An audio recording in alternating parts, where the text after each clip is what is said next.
Let me show you how to take a blank wall and turn it into a really efficient modular workshop. There's nothing to it, it's basic instruction. You can do it. Now the heart of this system is a French cleat. I like them because they're strong and they allow boxes like this to sit on the wall without attaching them. I can also use French cleats to move things. So as your shop changes the types of tools you've got, these are all movable. They work great.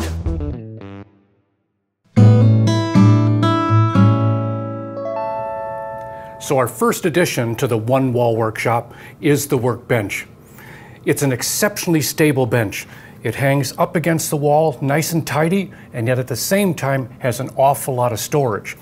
On either side, there's cubbies for additional storage. And probably the best part is that the workbench itself extends up like this. It's a perfect way to get really busy on projects. So let's get started. This is a finished set of French cleats. You can see how they work here. One side goes up against the wall, the other side is on what you're planning on hanging, and it sits down on top. And it works perfectly because there's no screws needed and there's nothing that will allow that to come off, and yet at the same time I have the ability to adjust it. Now you can make these two ways, one with a router bit, and that's usually done on a router table, or we could cut it at the table saw. The benefit of using a table saw is that I can cut both halves with one pass. I used a circ saw and cut these big 4x8 sheets down to somewhat more manageable size. My first cut at the table saw is panel D, that's the back. Next I'll move on to the shelves, that's listed as A. And those are each, 3 of them, at 7 1/4.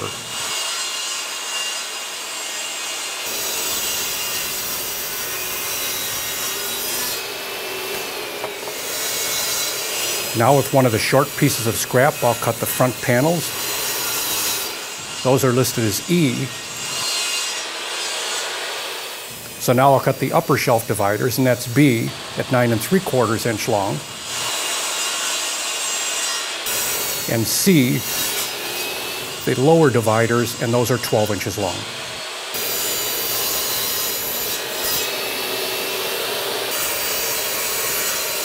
Searching out another short piece of scrap, I'll cut the 3 remaining G supports. Those are the tabletop supports, and they're 13.5 by 24.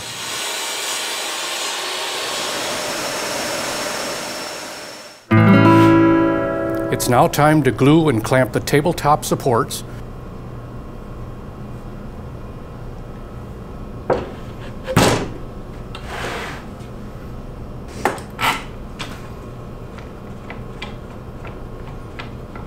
As well as the MDF tabletops, both front and back.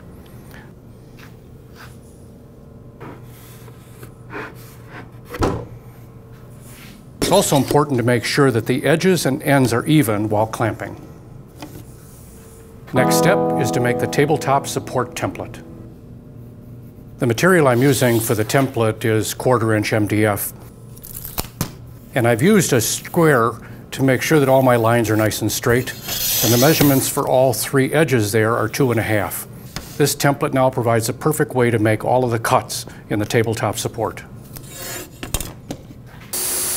To start, I've laid out 1/2 inch radiuses in each of the 3 corners. And I've used a Forstner bit to place 3 starter holes in each of the corners. Now using a jigsaw, I follow the cut lines to complete the cutouts. And now with the completed template, I've used that to trace the outline onto each of my tabletop supports. Again, using a 1/2 inch Forstner bit, I've drilled a hole at each one of those 3 corners in both the blanks. Now using a jigsaw, I'm going to connect the holes and remove the waste. And again, it's important to stay inside the line. Now with a flush bearing router, I'm going to make 2 passes. The first will be plunged about half distance, allowing the bearing to ride the template. And then secondly, The bearing itself will ride the amount of material that was already removed to complete the last pass. Using a jigsaw, I defined the edge of the notches by cutting a line 5/8 of an inch deep.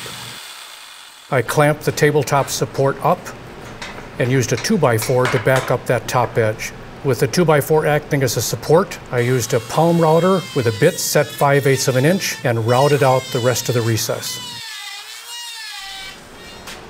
Finally, I took my chisel to clean up the inside corners. To begin assembling the carcass, I laid all 3 shelves, marked A, together on my flat work base. This allowed me to put index marks in at 12¼ inches from each edge. Next, on the shelf upright sides, I drilled pilot holes to later use for screw alignment.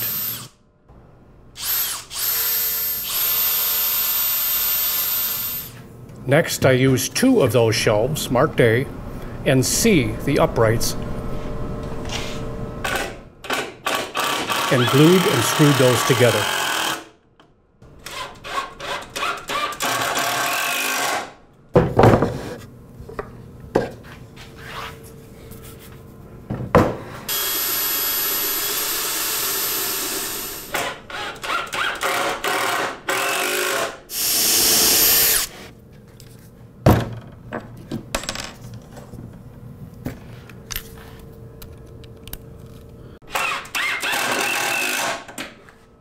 Finally, I glued the last shelf, again marked A, with the uprights B together.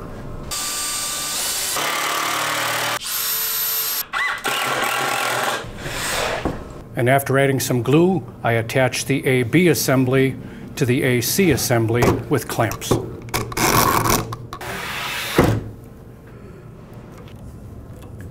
Now I've applied glue to all the exposed plywood edges and set the back in place, lining it up with the bottom edge of that carcass. Now I'll screw the bottom edge of that back to the carcass and use the top edge to act as a square before screwing in the top edge to the carcass.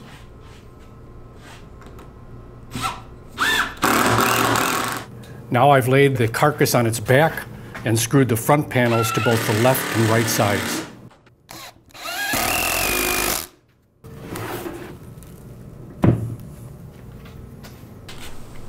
I measured the wall to get the top of the top cleat and the top of the bottom cleat distance before transferring those measurements to the back of my carcass.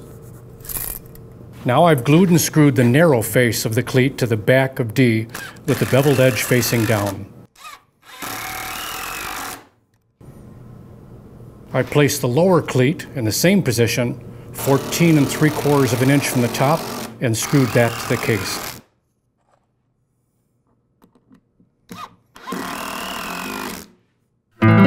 It's now time to add trim to the tabletops. We've added 1.5 inch maple on the front and the sides of I.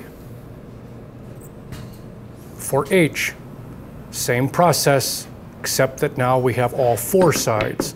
2 long pieces, 1 on each side, and 2 short pieces, 1 on each end. And finally, light sanding to remove any rough edges. Now it's time to clamp the assemblies up. I've used 2 large clamps to hold them together, making sure that they were even at both ends. And now placing the hinges is important. The outside hinges on both ends are 7 inches away from the end, and the middle one's centered. But more importantly, the barrel needs to line up with the center of these 2 halves. I want to make sure that the hinge is spaced perfectly from the mounted tabletop edge, and that space from the edge to the bottom of that hinge is 9.5 inches. Now I'm affixing those hinges, first using a self-centering bit to make sure each hole is in the exact center of the hinge, and then finally with a driver to push each screw in completely flush with the surface. Now with the help of a friend, I've inverted the carcass and laid it in position over the fixed top. Using those pre-drilled holes, I'm going to use number 8 by 2 inch long screws to screw that carcass into the fixed top. Now I've got my 2 table supports, and I'm going to lay them out on either side of the opening. I want to make sure that they line up with the inside edges of the carcass. The hinge pins need to be in the center, not off the edge.